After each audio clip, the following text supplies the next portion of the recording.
Notre quatrième leçon sur le concept dynamique, historique, révolutionnaire, transformationnel et d'Exodus porte sur le dialogue de Moïse avec Dieu au troisième chapitre et au quatrième chapitre du livre d'Exode.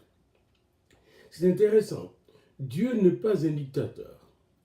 Et le Dieu de l'Exode est aussi un libérateur, un Dieu libéral, si vous voulez. Un Dieu qui respecte libéral dans le sens, pas dans le sens négatif du terme, dans le sens qu'il respecte la liberté de chaque personne créée à son image et à sa ressemblance. Alors, il se met à dialoguer avec Moïse. Commençons par le chapitre 3, verset 8, où nous nous sommes arrêtés lors de notre leçon 3. Je suis descendu pour les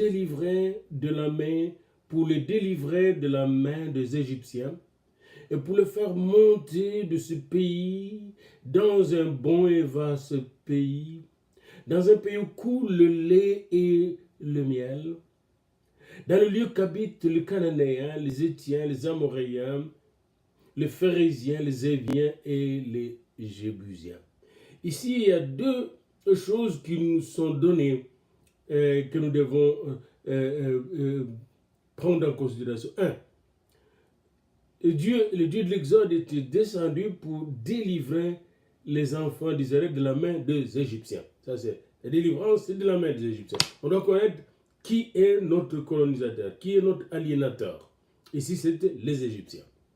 Deuxièmement, il était descendu aussi pour donner aux enfants d'Israël un pays.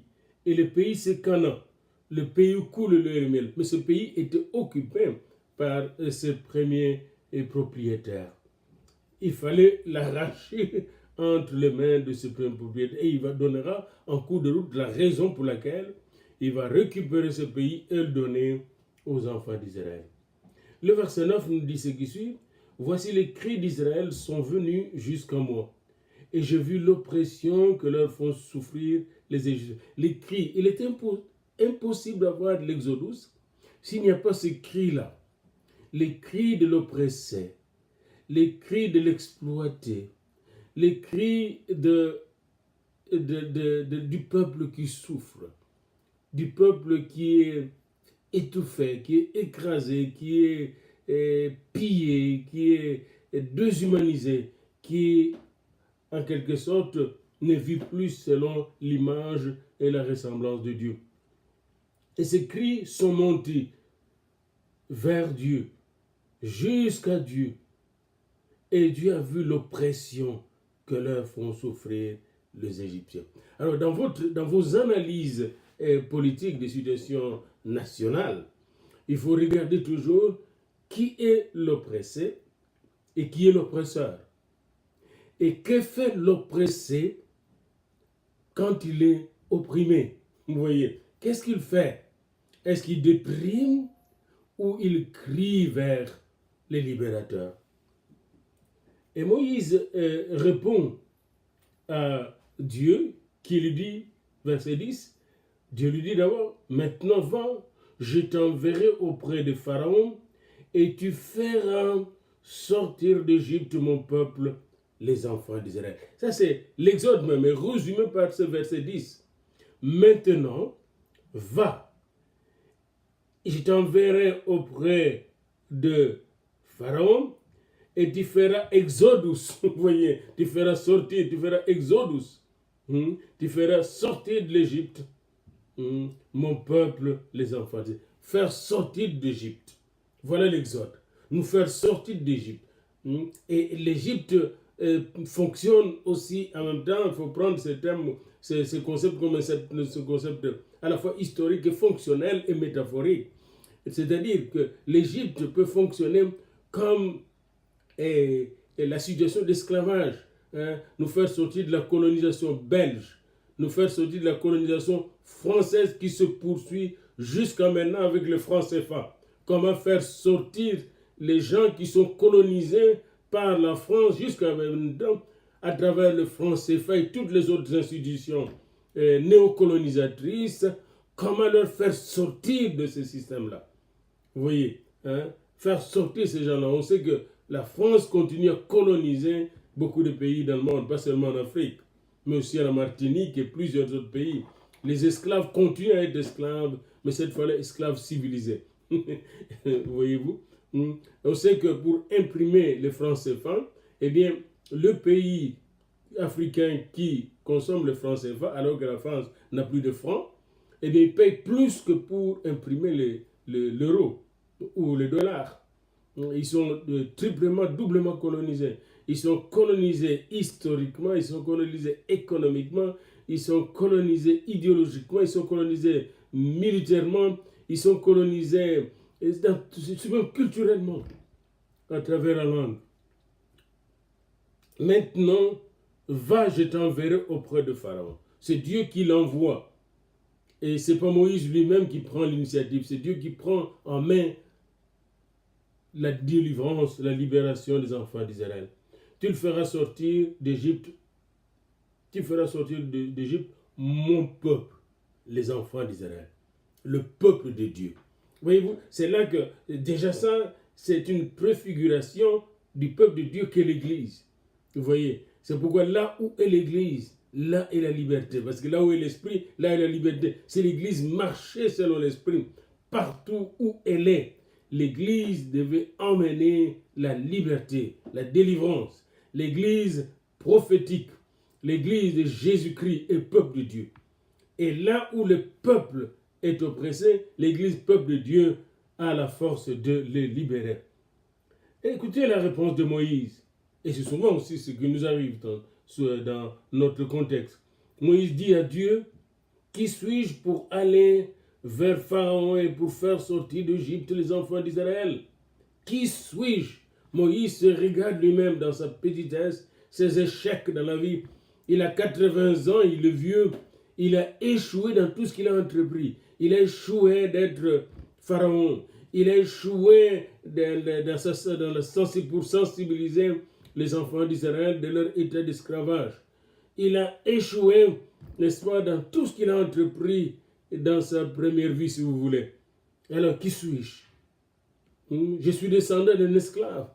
Lévi, mon père est esclave en Égypte. Qui suis-je?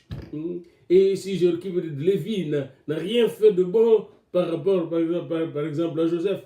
Mais il oublie la bénédiction de Dieu sur lui et sur Lévi. Il oublie que Dieu est le Dieu non seulement du passé, du présent, de l'avenir, mais il est le Dieu de nouvelles choses, n'est-ce pas? Et en même temps, Dieu, pour toutes les choses, les circonstances dans lesquelles ils sont passés, Dieu est en train de préparer cet événement-là depuis Abraham et même avant la fondation du monde.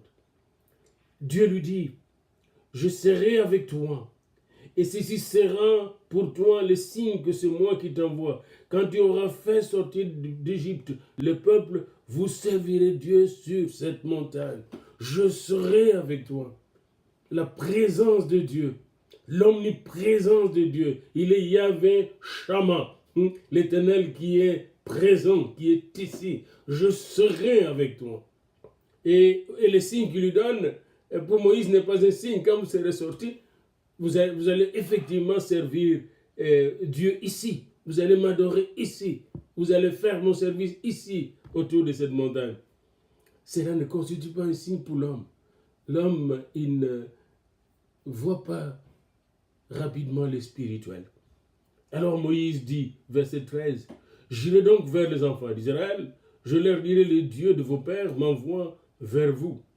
Mais s'ils me demandent quel est le nom, quel est son nom, que leur répondrai-je? » Et c'est là que Moïse commence à entrer dans la profondeur du Dieu de l'Exode, la connaissance de Dieu. Dans Jean 17, verset 3, il dit, « Car la vie éternelle, c'est qu'ils te connaissent, toi le seul vrai Dieu et celui que tu as envoyé. » Et que lorsqu'il demande quel est son nom, il ne veut pas le répéter comme dans le catéchisme, n'est-ce pas? Répéter les noms que Dieu avait révélés à Abraham, à Isaac et à Jacob.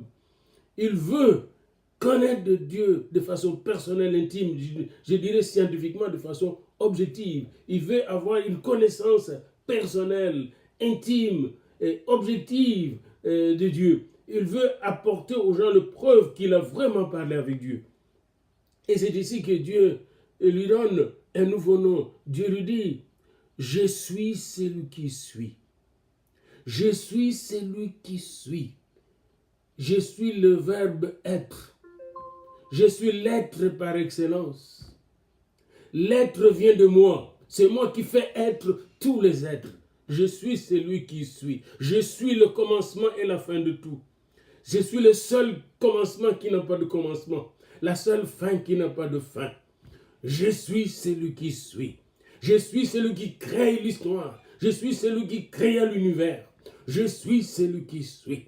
Je suis celui qui ouvre, personne ne fermera. Et qui ferme, personne n'ouvrira. Et il ajouta, et il lui parle en Madian, c'est ainsi que tu répondras aux enfants d'Israël, celui qui s'appelle Je suis m'a envoyé vers vous. Et Dieu dit encore à Moïse, tu parleras ainsi aux enfants d'Israël, l'Éternel, le Dieu de vos pères, le Dieu d'Abraham, le Dieu d'Isaac et le Dieu de Jacob, m'envoie vers vous. C'est le même Dieu. Il est le même hier, aujourd'hui, éternellement. Il ne change pas. Le même Dieu avec la même puissance illimitée. Il est l'omnipotent. Le même Dieu avec la même science illimitée. Il est l'omniscient. Le même Dieu avec une présence permanente. Le Dieu omniprésent, n'est-ce pas? Et omniscient, omnipotent. Et là, n'est-ce pas? C'est le Dieu d'Abraham. C'est lui qui a parlé à Abraham. C'est lui qui a béni Isaac. C'est lui qui a béni Jacob. C'est lui qui a emmené Joseph jusqu'en Égypte. C'est lui qui a fait de lui un adjoint, un assistant de Pharaon, un conseiller principal de Pharaon. C'est lui qui t'envoie. Dites-lui, c'est lui qui m'envoie vers vous. Voilà mon nom pour l'éternité. Voilà mon nom de génération en génération. Ici, voilà comment l'Exode traverse, n'est-ce pas, quitte Israël pour venir nous rejoindre nous-mêmes. Le Dieu de l'Exode est le Dieu de génération en génération. Le Dieu de l'Exode est le Dieu de toutes les nations. Le Dieu de l'Exode est le Dieu de tous les oppressés, mais aussi de tout ce qui oppresse. Il est le Seigneur des Seigneurs, Adonai.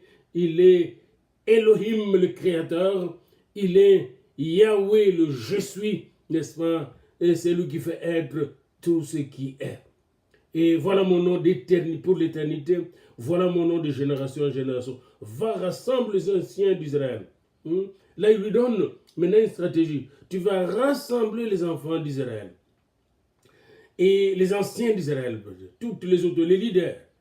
Et parce que Dieu va toucher d'abord les leaders. Si les leaders, les anciens ne sont pas touchés, vous voyez, les anciens représentaient chaque tribu d'Israël, ils étaient 12 tribus. Et nous, en Afrique, on est encore constitué en tribus. C'est un avantage qu'on a. Parce que imaginez-vous si en politique, on rassemblait chaque représentant de chaque tribu, de chaque ethnie, de chaque clan, n'est-ce pas, sous forme d'un vrai parlement qui est enraciné dans notre constitution traditionnelle. Ça, c'est la vraie constitution traditionnelle.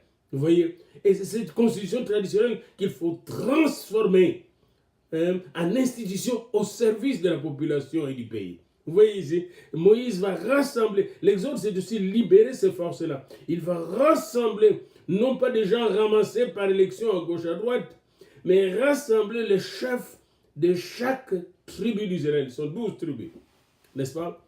Et vous savez qu'il va organiser le pays comme ça. Le pays d'Israël était organisé en tribus.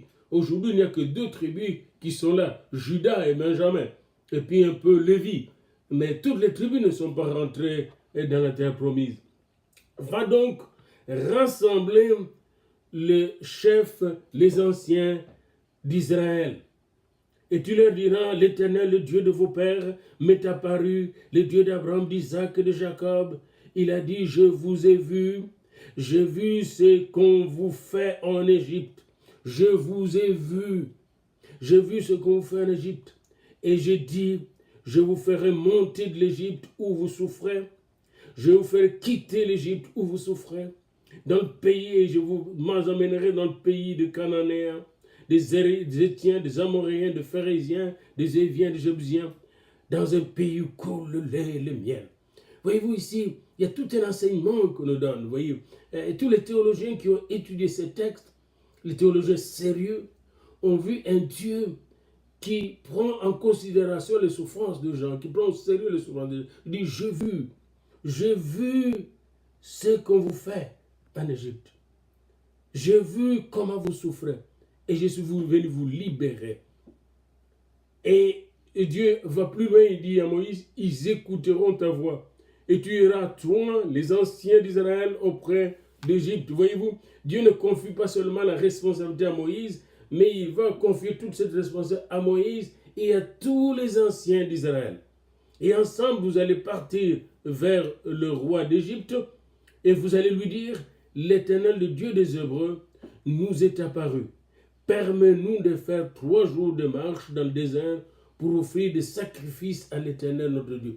Parce que ça, c'était une demande très stratégique et très politique. Sachant qu'ils ne pouvaient pas sacrifier en Égypte. Parce qu'ils sacrifiaient en Égypte, on lapidait, on tuait. Puisque les Égyptiens, leur Dieu, entre autres, était aussi un Dieu vache. Donc, ils ne pouvaient pas sacrifier de vaches et de bœufs. Ils devaient sortir pour aller sacrifier ailleurs. Et ça, ce serait un motif très important pour eux de sortir de là. Du point de vue religieux, n'oubliez pas, nous avons affaire à des États religieux. Et pour cela, Dieu parle leur langage, la politique religieuse. Laissons-nous sortir et aller sacrifier au désert à notre Dieu. Et je sais que le roi de l'Égypte ne vous laissera point aller si ce n'est pas par une main puissante. Voyez-vous, ici Dieu n'est pas un Dieu d'illusion, il ne se fait pas d'illusion. Il sait qu'un tyran ne laisse pas sortir ses esclaves facilement. Il faut une main puissante. Encore dans l'Exode, l'Exode ne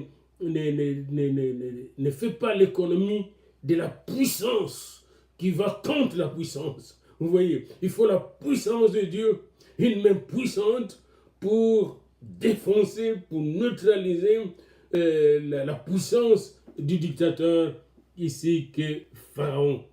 Donc je sais qu'il ne va pas vous laisser partir. J'étendrai ma main, je frapperai l'Égypte par toutes sortes de prodiges que je ferai au milieu d'elle. Voyez-vous, l'Exode, c'est la main de Dieu qui vient peser sur la tyrannie. J'étendrai ma main. Je ferai frapper l'Égypte par toutes sortes de prodiges que je ferai au milieu d'elle. Après quoi, il vous laissera aller. Tout théologien de l'Exode qui réfléchit sur comment libérer un peuple doit faire recours à cette main puissante, à cette main infaillible, à cette main qui est capable et qui est la seule capable de démonter tout système aliénant, tout système esclavagiste, que ce soit Martin Luther King pour libérer les Noirs ou l'Amérique même de l'esclavagisme. Il a fait recours à Dieu. Et c'est cette main puissante qui lui a permis, n'est-ce pas, de secouer l'empire capitaliste et esclavagiste américain. Vous voyez, nous avons aussi un exemple que je vous donnerai vers la fin de ce cours sur l'Exodus. Je vous donnerai l'exemple d'un noir nigérian, Ibo, qui était esclave pendant longtemps en Angleterre, aux États-Unis, et qui, grâce à Dieu, a secoué aussi le système esclavagiste et amorcé le processus de libération des esclaves noirs en Amérique et en Angleterre. Alors Dieu dit, je sais qu'il ne va pas vous laisser partir facilement, j'étendrai ma main, je frapperai l'Égypte, donc je vais tendre ma main, je frapperai l'Égypte par toutes sortes de prodiges et je ferai au milieu d'elle, après quoi il vous laissera aller. Je ferai même trouver grâce à ce peuple aux yeux des Égyptiens, et quand vous partirez, vous ne partirez point main vide. Et pour nous qui avons assisté à l'indépendance du Congo, du jour au lendemain, de pauvres qu'on était, on est devenu riches. Qu'est-ce qui est arrivé? Tous les Belges, les Portugais, les autres nations, les Américains, tout le monde avait fui. Et toutes ces maisons sont restées à la disposition de Noirs. Des domestiques qui étaient pauvres, les domestiques de ces blancs, sont devenus des commerçants, des riches avec des voitures, des enfants avec des vélos, du jour au lendemain. Non, les choses que vous lisez ici ne sont pas des mythes. C'est des réalités. Quand il y a la libération, Dieu fait que le peuple qui était en train de coloniser les autres puisse être dépouillé de toutes les choses qu'ils ont pillées, qu'ils ont pris de leurs oppressés. Et Dieu donne ça au peuple opprimé. Je ferai de même trouver grâce à ce peuple aux yeux des Égyptiens. Et quand vous partirez, vous ne partirez point à vide. C'est-à-dire les Égyptiens vont vous remettre les choses que vous allez utiliser pour commencer la vie là où vous allez. Chaque femme demandera à sa voisine et à celle qui demeure dans sa maison des vases d'argent, des vases d'or et des vêtements que vous mettrez sur vos fils et vos filles et vous dépouillerez les Égyptiens. Voyez-vous, il devait dépouiller les Égyptiens. Malgré tout ce que Dieu a dit à Moïse, au chapitre 4, nous entendons Moïse refuser cette mission de la part de Dieu. Moïse répondait à Dieu, voici, ils ne me croiront pas, ils ne m'écouteront point. Vous voyez, ils n'écouteront point ma voix, mais ils diront, l'Éternel n'était point apparu. Et c'est là que l'Éternel lui dira, qu'y a-t-il dans ta main? Et il répondit, une verge pour un vieillard, son troisième pied. Puis Dieu lui dit, jette-la par terre. Il la jeta par terre et la verge devint un serpent. Moïse fouillait devant lui. Et l'Éternel dit à Moïse, étends ta main. Et il tendit sa main, il saisit le serpent par la queue et le serpent redevint une verge. Et Dieu lui a dit, c'est là, dit l'Éternel, ce que tu feras, afin qu'il te croie. Ici, la grande leçon est celle-ci, avec ce que tu as, avec le petit bâton que tu as, ta verge de vieillard, eh bien, je veux faire de grandes choses. L'essentiel est que cette verge soit entre mes mains. Et il va plus loin, n'est-ce pas? Il dit, et c'est là que tu vas démontrer que le Dieu d'Abraham, d'Isaac, t'est apparu. Et il ajoute une autre preuve, mets ta main dans ton sein. Il met la main dans son sein, fait sortir ta main, il retire, la main devient est couverte maintenant de lèpre, blanche comme la neige. Puis il remet dans son sein, il remet dans son sein, il retire la main et la main devient normale. Voilà le deuxième signe. Je te donne deux signes déjà.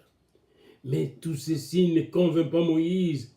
Moïse dit, ah Seigneur, verset 10, chapitre 4, je ne suis pas un homme qui ait la parole facile. Là, il vient avec un autre. Je ne parle pas facilement, je bégaye. J'ai la bouche et la langue embarrassées. Et Dieu lui dit, mais qui a fait la bouche?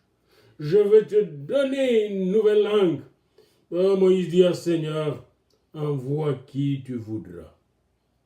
Alors là, la colère de Dieu éclata, s'inflammant. Dieu est dépassé par la résistance de Moïse. Combien de fois parfois nous avons peur d'entreprendre de nouvelles choses, peur de quitter notre zone de confort. Et alors Dieu lui dit, ben, je te mets à tes côtés Aaron, ton frère qui est né de Lévi, qui est ton frère, tu vas compter sur lui. Et je lui ai même demandé de venir te rejoindre dans le désert. Moïse va former avec Aaron un couple prophétique. Et plus loin, nous allons voir comment Aaron va devenir la bouche de Moïse, la bouche autorisée de Moïse. Et les deux vont aller à la rencontre des anciens d'Israël. Voyez-vous, Dieu forme toute une équipe. Et ensemble, ils vont entreprendre, n'est-ce pas, cette mission. Mais avant de laisser partir Moïse vers l'Égypte, alors que Moïse est en cours de route, il vient d'obtenir la permission de son beau-père de quitter avec sa femme et son enfant le pays de Madian pour rentrer en Égypte. En cours de route, il va rencontrer quelque chose de surprenant. Verset 24, chapitre 4. Pendant le voyage, en un lieu où Moïse passa la nuit, l'Éternel l'attaqua et voulut le faire mourir. Et ça, c'est un mystère. J'ai avec moi des notes d'un professeur de ce livre d'Exode et qui trouve ça assez intéressant. Dieu l'attaqua et voulut le faire mourir. Pourquoi? Et en étudiant cela, on constate que Moïse n'avait pas circoncis son fils, parce que son fils est né chez le Madian. Et chez le Madian, on ne circoncis pas le jeune garçon jeune. On le circoncisait en ce moment-là quand ils allaient se marier. Et là, il n'était pas circoncis. Donc, il n'était pas dans la loi de Dieu. Il n'était pas dans l'alliance d'Abraham, dans la promesse d'Abraham. Moïse avait ainsi, pour ainsi dire, une famille qui n'était pas en accord avec les normes de Dieu.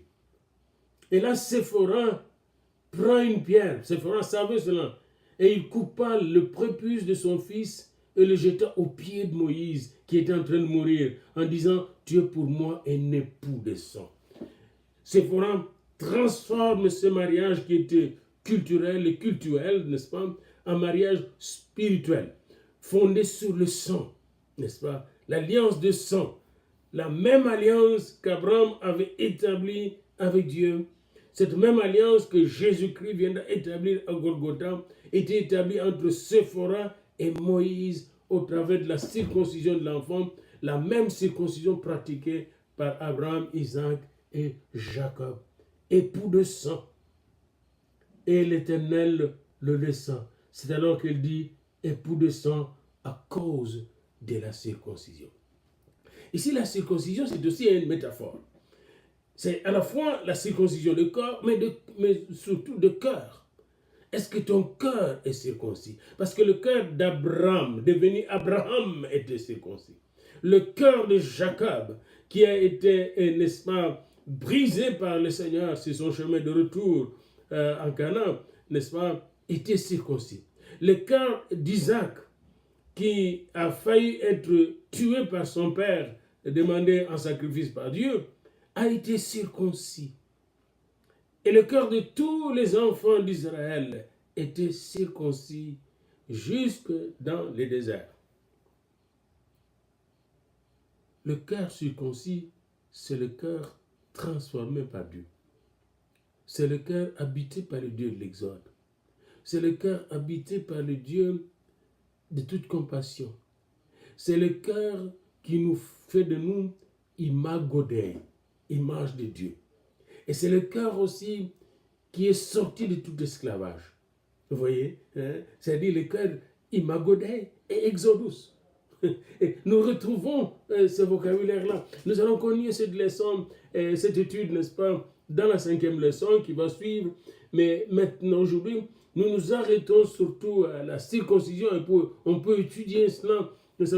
Ici, c'est un travail que Dieu est en train de faire avant qu'il n'utilise Moïse comme libérateur. Et quand vous parlez de libération, de transformation, de quoi là, il s'agit d'avoir des leaders circoncis, transformés à l'image de Dieu, des leaders imago Dei. Seulement les leaders imago Dei qui peuvent participer au processus de l'exode, qui peut libérer les gens de l'esclavage. Et Moïse devait être un leader circoncis, transformé pour être au service de Dieu. Nous verrons dans la prochaine leçon comment Aaron sera préparé, comment les anciens seront préparés, et aussi à leur tour seront brisés par Dieu pendant plusieurs mois avant la sortie de l'Égypte. Mais maintenant, retenons ce fait, c'est que Moïse lui-même devait être transformé et entrer dans l'éducation permanente à la transformation divine pour devenir un leader capable de libérer les peuples de l'esclavage.